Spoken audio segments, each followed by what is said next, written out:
Hello বন্ধুরা, welcome to episode 2 of class 9 life science series.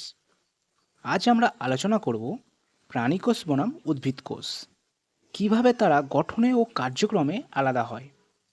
ভিডিওটি ভালোভাবে দেখো, কারণ পরীক্ষায় প্রায়ই এর থেকেই 2-3 নম্বরের প্রশ্ন আসে। আমরা জানব প্রাণীকোষ বনাম উদ্ভিদ কোষের সাধারণ গঠন। উভয় কোষে নিচের অংশগুলো সাধারণ থাকে। সেল মেমব্রেন, এর মানে হচ্ছে কোষ ঝিল্লি, সাইটোপ্লাজম এবং নিউক্লিয়াস।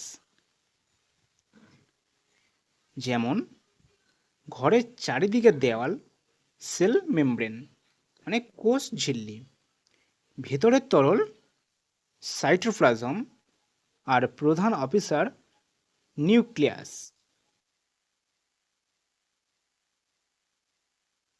এবার আমরা জানব উদ্ভিদ কোষ ও প্রাণী কোষের প্রধান পার্থক্য। উদ্ভিদ কোষে কোষ প্রাচীর উপস্থিত আর প্রাণী কোষে অনুপস্থিত। ক্লোরোপ্লাস্ট, উদ্ভিদ কোষে ক্লোরোপ্লাস্ট থাকে কারণ উদ্ভিদে সালোক সংশ্লেষ হয়, আর প্রাণী কোষে ক্লোরোপ্লাস্ট থাকে না। উদ্ভিদ কোষে সেন্ট্রিওল সাধারণত থাকে না, কিন্তু প্রাণী কোষে সেন্ট্রিওল উপস্থিত থাকে। আর উদ্ভিদ কোষে ভ্যাকুওল, এটা বড় ও কেন্দ্রীভূতভাবে থাকে, আর প্রাণী কোষে ছোট ও ছড়ানোভাবে থাকে। উদ্ভিদ কোষে আকার, কোষটি সাধারণত আয়তকার টাইপের, আর প্রাণী কোষ এর আকার হচ্ছে কোষটি সাধারণত গোলাকার।